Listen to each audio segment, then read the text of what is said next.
ఈ మా ఎలక్షన్‌లో గొడవలేంటి తర్వాత సీరియల్స్ నా అవన్నీ పట్టింపు చేసుకొని 5 ఏళ్ళయింది నేను మూవీ ఆర్టిస్ట్ నువ్వు స్టేషన్‌కి వెళ్ళాను. వదిలేసావా? మళ్ళీ మెట్టెక్కలే ఈ రోజు వరకు. మళ్ళీ నేను మెట్టంటూ ఎక్కితే ప్రెసిడెంట్‌గాను, సెక్రటరీగాను. ఎందుకంటే ఒక్క కోరిక ఉండిపోయింది. అది అయిపోయే కోరిక. మీలాగా బిల్డింగ్ కడతానని ఎప్పుడు ప్రామిస్ చేయలేదండి. నేను ఓల్డ్ ఏజ్ హోమ్ కడతా అన్నా, ఆ ఓల్డ్ ఏజ్ హోమ్‌కి కావాల్సిన అన్నీ సర్దేశాక ఇదొచ్చింది. దీంట్లో ఎవరి తప్పు ఇప్పుడు నేను పట్టించుకోనండి. వేస్ట్ మీరన్నట్టు. ఎందుకంటే ఓల్డ్ మనకి ఏజ్ హోమ్ సైట్ ఉంది కదా! సైట్ అన్నీ అయిపోయినాయండి. హ్మ్. ఆహ్, విషయం మీరన్నారు కాబట్టి చెప్పనండి. డల్లాస్‌లో ప్రెసిడెంట్‌గా నేను మాట్లాడి ఒకటే చెప్పాను. ఎవడైనా హైదరాబాద్ వస్తే రామోజీ ఫిల్మ్ సిటీ చూసాక చిరంజీవి గోల్డ్ ఏజ్ హోమ్ అని పేరు పెట్టారు హ్మ్. కృష్ణారెడ్డి గారు. నేను ఓల్డ్ ఏజ్ హోమ్ అంటే ఓల్డ్ ఏజ్ హోమ్ వదిలే హ్మ్. గోల్డ్ ఏజ్ హోమ్ అని పెడదాం అన్నారు. నాకు నచ్చి చిరంజీవి గోల్డ్ ఏజ్ హోమ్ దాన్ని చూసి వెళ్తాను. అంత బాగా చేస్తాను. హ్మ్. అది చేయకపోవటం అనేది బాధగా ఉంటుందండి. ఇక్కడ ఎవరు తప్పండి? ఇప్పుడు నేనేం చెప్తాను? పేర్లు చెప్పి రేపొద్దున్న ఏదో ఫంక్షన్‌లోకి వెళ్తాం. ఒకళ్ళు మొహాలాడి తిప్పుకొని తిరుగుతుంటాం. సైట్ ఎవ్వరు ఎక్కడ సైట్ కొన్నారా? కొనాలా? లేదండి. చిన్న శ్రీశైలం నా మిత్రుడు హ్మ్. యూసఫ్ కూడా. అవును. నేను చిన్నప్పటి నుంచి మేమిద్దరం బాగా అవును. తను పట్టుబట్టి ఒక చోట ఇప్పించాడు అప్పట్లో. సైట్. దీంట్లో కట్టుకో. హ్మ్. ఈ ఊరోళ్ళకి కొంచెం రోడ్డేసి పెట్టు. హ్మ్. నేను స్కూల్ కూడా కడతన్నాను. హ్మ్. నాకేంటంటే ఈవెంట్స్ నా ఫింగర్ టిప్స్ అన్నాయి నేను. అవును. ఈ మురళీమోహన్ గారి దగ్గర ఇక్కడ నేర్చుకున్న ఈవెంట్స్ ఎలా చేయాలి అంటే ఎన్ని కంట్రీస్‌లో ఈవెంట్ చేశా. నేను అడిగితే ఇప్పుడు అందరు ఆర్టిస్టులు వస్తారు. ఒక్కొక్క ఈవెంట్ చేస్తే ఒక ₹1,00,00,000 తీసుకొస్తారండి. స్కూల్ కట్టడం ఒక ₹1,00,00,000 అయిపోతుంది. అవును. కదండీ! ఆ కాన్ఫిడెన్స్ అన్నా కానీ ఈవెంట్లు చేయడం ఇప్పుడు మనం సినిమా ఆర్టిస్టులు ఫర్ ఎగ్జాంపుల్ చెప్తుంటే బయట కామన్ మ్యాన్ అనుకునేది ఇంతింత కోట్లు కోట్లు ఇప్పుడు అప్పుడు మీరు చేసిన రోజుల్లో మేము క్రికెట్ మ్యాచ్ ఆడి ₹1,00,00,000 చేసిన రోజుల్లో నిజంగా పెద్ద రెమ్యునరేషన్‌లు ఉండేవి కాదు. బట్ ఇవాళ ఒక్కొక్కళ్ళు 100,00,00,000, 50,00,00,000 ఉంటున్నప్పుడు మనం తీసుకొచ్చే 1,00,00,000, 2,00,00,000, 3,00,00,000, 5,00,00,000 అనేది చాలా చిన్న అమౌంట్. మనం క్రికెట్ మ్యాచ్ ఆడుతున్నప్పుడు మూడో క్రికెట్ మ్యాచ్‌కో, నాలుగో క్రికెట్ మ్యాచ్‌కో నేను వెంకటేష్ గారు అన్నారు. "మేము కావాలంటే డబ్బులు ఇస్తాం కదండీ! వచ్చి ₹1,00,00,000 కోసం ఇదంతా ఎందుకు శ్రమ ఎందుకు మనం 5, 6 రోజులు రిహార్సల్స్ చేసి" క్రికెట్ మ్యాచ్‌కి కాదు. ఏదో మామూలు ఈవెంట్ ఈవెంట్ చేస్తాంటే అండి. ఈవెంట్‌కి ఈవెంట్. అన్నారాయన. 5, 6 రోజులు మేము రిహార్సల్ చేసి మీకు డేట్లు ఇచ్చి అది చేసే బదులు తలా ₹1,00,00,000 ఇస్తే మీకు ఇంకెక్కువ వస్తుంది కదా! అనేవారు. సరే అప్పట్లోనండి ఇప్పుడున్న మీరన్నది పరిస్థితుల్లో మనం ఈజీ కదా అది. మీరన్నది కరెక్టే అండి. ఇప్పుడు మన ముందోళ్ళు ఏం చేస్తే మనం అదే చేస్తామండి. మా ముందోళ్ళు ఏం చేశారు? క్రికెట్ మ్యాచ్ ఈవెంట్లు పెట్టారు. చేయడం. హ్మ్. దాని తర్వాత నేను సెక్రటరీ, మోహన్ బాబు గారు ప్రెసిడెంట్‌గా ఉన్నప్పుడు క్రికెట్ మ్యాచే పెట్టాం. అవును. అది వచ్చింది గానండి, నాకు ఎక్కడ డబ్బులిస్తారని తెలిసిందో ఒకసారి చెప్పమంటారండి? చిరంజీవి గారు డల్లాస్‌లో ఉన్నాను నేను. చిరంజీవి గారు ఎయిర్‌పోర్ట్‌లో దిగుతున్నారు. ఆయన స్పెషల్ ఫ్లైట్‌లో వచ్చారు. వస్తే ఆయన పికప్ చేసుకోవడానికి నేను, శ్రీకాంత్ వేరే ఎయిర్‌పోర్ట్‌కెళ్ళాం. పికప్ చేసుకొని వస్తుంటే లిమోజిన్ కార్‌లో ముగ్గురం వస్తున్నాం. మధ్యలోను ఇప్పుడు శివాజీ మనకి అగ్రీమెంట్ ఇది ఎంతయింది? అంటే అన్నయ్య ఇదిగో ఇలా ప్రోగ్రామ్ ₹1,00,00,000 అన్నారు. ఈ ₹1,00,00,000కి మనం నేను ఇచ్చేవాడిని కదరా ₹1,00,00,000 అన్నారు. నాకు ఫస్ట్ థాటు నిజమే గదా! ఈయన సైరేష్ షూటింగ్ ఆఫీస్‌కొచ్చాడు. ఈయన ఇక్కడికొచ్చినా కోటే వస్తుంది. అవును. మనం అక్కడ హ్యాపీగా అక్కడున్నా కూడా కోటే వస్తుంది గదా! అనుకున్నాను కానీ, ఈ టెన్షన్‌లో ఉన్నాను. ఇంతమంది ఆర్టిస్టుల చేతిలో వీళ్ళందరిని ఒకడినేమో లండన్ పంపించాలి షూటింగ్‌కి. అవును. ఇంకొకళ్ళనేమో ఇంకో చోటుకి పంపించాలి. నిద్రాహారాలు లేవండి. 3 రోజులు అసలు ఏం తింటున్నామో తెలీదు, ఏం తెలీదు. అవును. నాకు చిరంజీవి గారు ఎళ్ళిపోయే వరకు ఆళ్ళు నిజంగా చెప్పలేను కొడుకులిస్తారు. అదే ప్రాబ్లమ్ ఏంటంటే పాపం ఆళ్ళేమి డిమాండ్ చేయరు. వాళ్ళు చాలా కోఆపరేటివ్‌గా ఉంటారు. మనం మాత్రం టెన్షన్ పడిపోతా మరి ఉంటాం. పడాలి కదా! మరి అంతమంది. ఆళ్ళని తీసుకెళ్ళినప్పుడు పడాలి ఇండస్ట్రీ తప్పదు. మొత్తం ఆపేసండి ఇక్కడ. అవును. 10 మంది హీరోస్‌ని, హీరోయిన్స్‌ని తీసుకొని నేనెళ్ళి అమెరికా డల్లాస్‌లో కూర్చొని, ఇక్కడ ఇండస్ట్రీలో షూటింగ్ ఏం జరుగుతుందండి ఇక్కడ? 10 మందిలో ఐదుగురన్నా ఇక్కడ ప్రొడ్యూసర్లు ఆళ్ళు తిట్టుకుంటారు కదా నన్ను. అవును. నిజంగా చెప్తే ఆ ₹1,00,00,000 ఇస్తే కంఫర్ట్ అండి. ఈ షూటింగ్‌లు జరిగాయి. కానీ ఏదో ప్రోగ్రామ్ చేద్దాం. దీన్ని ఇన్స్‌పిరేషన్‌గా ఇంకోటి తీసుకుంటాం. రాగానే ప్రభాస్ దగ్గరికెళ్ళాం. ఆయన 2,00,00,000 ఇస్తానన్నాడు. ఆయనే ఇచ్చేస్తా అన్నారు. ఇంకెందుకు ప్రోగ్రామ్ చేయడం ఎందుకు? ఆ 2,00,00,000 ఇచ్చేస్తాను మీకు ఎప్పుడు కావాలో చెప్పండి అన్నాడు. బ్లాంకు. ఈ 2 ఇలా అయితే చాలా ఈజీ కదండీ ఇలా అయితే కట్టడం. ఓల్డ్ ఏజ్ హోమ్ ఎంత అవుతుంది? 5, 6 కోట్లు అవుతుంది. అద్భుతంగా అవును. నేను కేరళ డిజైన్ ఏయించాను పైగా. ఓకే. ఓకే. కేఎల్ నారాయణ గారు లాంటి నంబర్ 1 కాంట్రాక్టర్ నేను ఫ్రీగా చేసి పెడతాను. మీరు డిజైన్‌లు అయి తెచ్చుకోండి. మిగతా ఏర్పాట్లన్నీ మీరు చేసుకొని నేనొస్తాను. నేను చూసుకుంటాను మొత్తం అంతా అన్నాడు. హ్మ్. నా ఉద్దేశంలో 7 ఎకరాలు అయిపోయింది. మధ్యలో అదే. అయిపోయేది బాబు.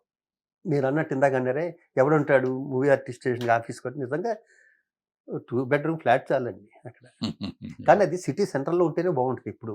అవును. ఊరవతల ఎక్కడికే రారు. అవును. ఈ ఊరవతల ఎక్కడో పెట్టామనుకోండి అప్పుడు వేస్ట్. వేస్ట్ అండి. కానీ ఓల్డ్ ఏజ్ హోమ్ నేను కాకపోయినా సార్ పోనీ నాకు హుషారు తగ్గిపోయింది ఇప్పుడు. నేను నేను కూడా ఎలా అయింది మనకెందుకు మన సినిమాలు మనం చేసుకుందాం శుభ్రంగానే హ్యాపీగా ఎంజాయ్ చేద్దాం లైఫ్ అని పడిపోతుందిగా. ఒక మంచి పని చేసి మాట అనిపించుకునే కన్నా శత్రువు లేనోడికి నేను నిజంగా అజాత శత్రువుని ఉంది. నాకు ఎవరు శత్రువులు ఉండరు. అవును. నేను పెద్ద హీరోని ఎలా చూస్తాను, జూనియర్ ఆర్టిస్ట్ కూడా అలా చూస్తాను. హుహు. నమస్కారం పెడితే ఇద్దరు ఒకటే ఉంటుందండి. అవును. అవును. అవును. వాళ్ళకి ఒకలా పెట్టి వీళ్ళు ఒకలా పెట్టండి. హ్మ్. అందుకని నాతో ఒకసారి ఫ్రెండ్షిప్ చేస్తే జీవితాంతం ఉంటారు. మీతో ఫ్రెండ్‌షిప్ చేసి జీవితాంతం ఉంటే నువ్వు నాగబాబు గారు అసలు చాలా క్లోజ్‌గా ఉండేవారు ఇప్పటికీ కదా! క్లోజ్ ఆయనతో అండి. ఆయనతో ఎందుకు మధ్యలో గొడవ మూవీ వచ్చింది? ఆర్టిస్టే ఇప్పుడు చెప్పేది అది. అది మూవీ ఆర్టిస్టేషన్ గురించే. దానికేమొచ్చింది ప్రాబ్లము? కర్మ. మా ఇంట్లో వాళ్ళు నాతో మాట్లాడటం మానేశారు. నా బాబుకి నాకు మాట అనుకున్నామని. మరి లేకపోతే శుభ్రం ఫ్యామిలీ జాయింట్‌గా అసలు ఒకే ఫ్యామిలీ లాగా ఉండేవారు మీరిద్దరు.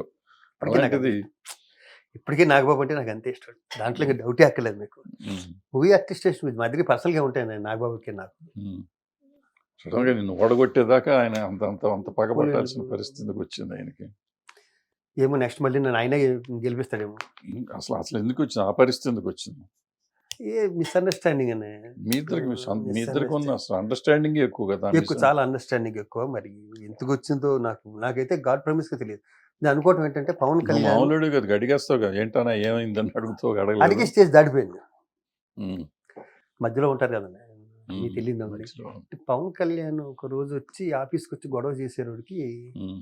గొడవ చేసి నెక్స్ట్ నేను ప్రెసిడెంట్‌గా ఉన్నాను నేను అన్నాడు. హ్మ్. మంచిదే కదా రెస్ట్ తీసుకుంటానన్నా. హ్మ్. ఇదే మాట అన్నా. హ్మ్. బాగా గొడవ చేసి ఆయన ఎందుకొచ్చాడు? ఎందుకు గొడవ చేశాడు? ఇప్పటికి నాకు క్లారిటీ లేదు. హ్మ్. ఏదో కోపంతో వచ్చాడు. హ్మ్. ఫోన్ చేయి రాఘవేంద్ర గారు ఫోన్ చేయి, సురేష్ బాబుకి ఫోన్ చేయి.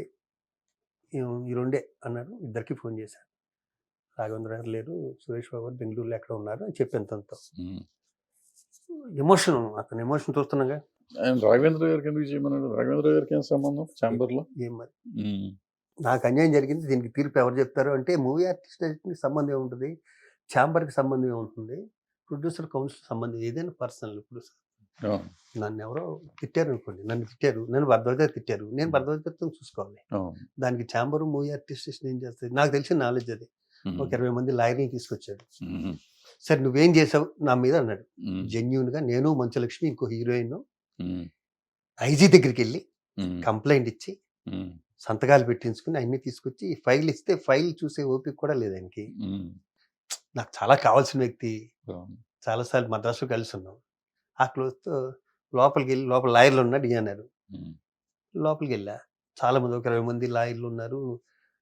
మరి అసలు మనం ఎప్పుడు రెగ్యులర్‌గా మనం ఈసీ మీటింగులు చేసుకునే అవును. హాల్‌లో. హాల్‌లో నిండిపోయి ఉన్నారు మొత్తం అంతాను. హ్మ్. ఆ రోజు కోర్ట్ హాలిడే అనుకుంటా. మొత్తం అంతా అక్కడే హ్మ్. ఉన్నారు.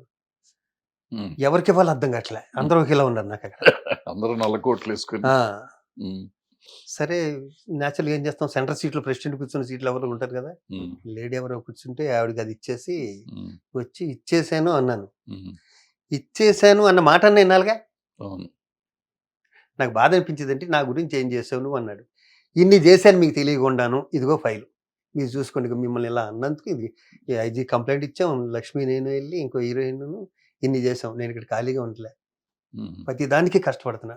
హ్మ్. ప్రాబ్లమ్స్ అన్ని డ్రగ్స్ దగ్గర నుంచి ప్రతిదీ నేను ప్రెసిడెంట్‌గా ఉన్నప్పుడే వచ్చినాయి. అవును. ఇంకోళ్ళు ఎవరైనా వదిలేస్తారు. నాకెందుకు నేను వదలలేదన్న. అవును. డ్రగ్స్ అప్పుడు కూడా హ్మ్. నేను తిరిగిన డిపార్ట్మెంట్‌లు తిరిగి ఎవడు తిరిగి ఉండడు. హ్మ్. అవును. హ్మ్. ఇగో ఇన్ని చేశాను. వినలే. మాట హ్మ్. వినలే. మరి నెక్స్ట్ టైమ్ ఎలా ప్రెసిడెంట్‌గా ఉంటా నేను చూస్తానన్నాడు. థాంక్ యూ అని చెప్పి నేను షూటింగ్‌కెళ్ళిపోయాను. లాయర్‌లు ఏం చేశారు? ఊరికే ఆ ఫైల్ తీసుకొని ఆళ్ళేం ఈ చేశారు? తర్వాత అసలు ఏం జరిగిందో తెలీదు నాకు. మనకు తెలీదు. తర్వాత నాకు తెలిసిందేంటంటే హ్మ్. ఇంకా నాగబాబు నేను ఇండస్ట్రీ అంతా తెలుసు. మా ఇద్దరం హ్మ్. అంత క్లోజ్. హ్మ్. తర్వాత తెలిసిందేంటంటే హుహు. ఇది కామెడీగానే తీసుకున్నాను. దీంట్లో ఏమి హ్మ్. సీరియస్ వద్దు. అప్పుడు ఆ క్షణం సీరియస్ వస్తే హ్మ్. నేను ఇంట్లో ఉండగా మా బావ ఫోన్ చేశాడు కళ్యాణ్. హ్మ్. బావ ఎక్కడా? ఇంట్లో ఉన్నాను. అది కాదు నాగబాబు నువ్వు క్లోజ్ ఫ్రెండ్స్ కదా! నాగబాబు ఏంటి రాజశేఖర్ దగ్గరికి వెళ్ళిపోతున్నాడు అంటే, బావ టెన్షన్‌లో ఉన్నాం. ఎల్లుండి ఎలక్షన్‌లు. హ్మ్. నువ్వు టెన్షన్ పెట్టకు నన్ను. నిజం బావ జోకెందుకేస్తాను హ్మ్. అన్నాడు కళ్యాణ్. హ్మ్. ఎందుకెళ్తారులే నాగబాబు నన్ను వదిలేసి ఎందుకెళ్తాడంటే చెప్పి నరేష్ దగ్గరికిను, రాజశేఖర్ గారి దగ్గరికిను అనుకున్నా. జస్ట్ అలా ఫోన్ పెట్టాడండి. హ్మ్. స్క్రోలింగ్ వస్తుంది. హ్మ్. మధ్యలో నాగబాబు, ఇటు రాజశేఖరు, నరేష్. నరేష్. హ్మ్. నా అంటే ఇండస్ట్రీలోను ఏదో ఒక షాక్ అప్పుడప్పుడు తింటాం కదా! నాకు అదో షాక్ నాకు. మైండ్ బ్లాంక్ అయిపోయింది. మరి అంత ఓవర్‌నైట్ నిన్ను ఓడగొట్టగలిగినోళ్ళు మరి విష్ణుని ఓడగొట్టలేకపోయారుగా?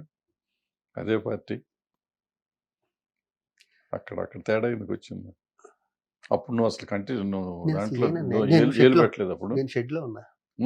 అప్పుడు చాలా సీరియస్‌గా ఉంది. ఆ! అది ఈ కరోనా టైమే ఇంచుమించు ఇయన్నీను. అవును. విష్ణు నన్ను ఈ మధ్యన కూడా ఒకసారి న్యూజిలాండ్ వెళ్ళే ముందు కూడా అంకుల్ ఒకసారి వచ్చి కలవనంటే నేను వస్తాను చెప్పి విష్ణు అసలు ప్రెసిడెంటే కలవలేదని బొకే తీసుకెళ్ళి విష్ణుకి ఇచ్చి లేనోని జాగ్రత్తగా చూసుకో విష్ణు, నేను ఇంకేం అడగను. ఆఫీస్కి ఎవడన్నా కష్టంతో వస్తే వాళ్ళు చూసుకో, నా పర్సనల్ రిక్వెస్ట్ ఇది. అదొక్కటే ముక్క మాట్లాడేసి న్యూజిలాండ్ వెళ్తున్నాను అప్పుడు ఏ అవసరం ఉన్నా నాకు ఫోన్ చేయమని అని చెప్పేసి. ఇంకా యంగ్స్టర్స్ ఉన్నాయి మనకన్నా ఎక్కువ ఓపిక ఉంటుంది, వాళ్ళు చేయాలనుకుంటే చేయొచ్చు. నేను ఏమనుకున్నా అంటే వాళ్ళ ఫాదర్ కూడా ప్రెసిడెంట్గా చేశారు కాబట్టి మోహన్ బాబు గారు, పైగా ఆయన ఎంత కోపం ఏమన్నా కూడా మాట అంటే మాట మీద కొంచెం పనులు అవుతాయి. కొంచెం విష్ణు కూడా పాపం చేద్దాం అంటాడు. ఆ మధ్య కూడా ఎప్పుడు నాకు అన్నీ ఫోన్ మన పక్క చేశాడు. వాళ్ళు కూడా కరెక్ట్గా ఉండాలండి. ఆ మధ్య ఫోన్ చేశాడు, అంకుల్ అప్పుడు మనం బిల్డింగ్ కడతామన్నాం అదంటే, మరి అన్నావు కదా అన్న, అది ఎట్లా కట్టాలి అంకుల్, ఏదో చేయాలి, ఒకసారి వచ్చి మాట్లాడతాను నేను అని మళ్ళీ అతనికి ఇంట్రెస్ట్ ఉంది, పక్క వాళ్ళు కూడా ఉండాలి చెయ్యాలని ఉండాలి. అవును, అంటే ఇంట్రెస్ట్ లేనోడు మనకి ఫోన్ చేయాల్సిన అవసరం లేదు, అవసరం ఉంది, చెప్పాల్సిన అంతేగా. అవసరం లేదు కదా. అవును. నేనే నువ్వు కడితే కట్టు, కట్టపోతే కట్టపో అనొచ్చు మనం వెంటనే.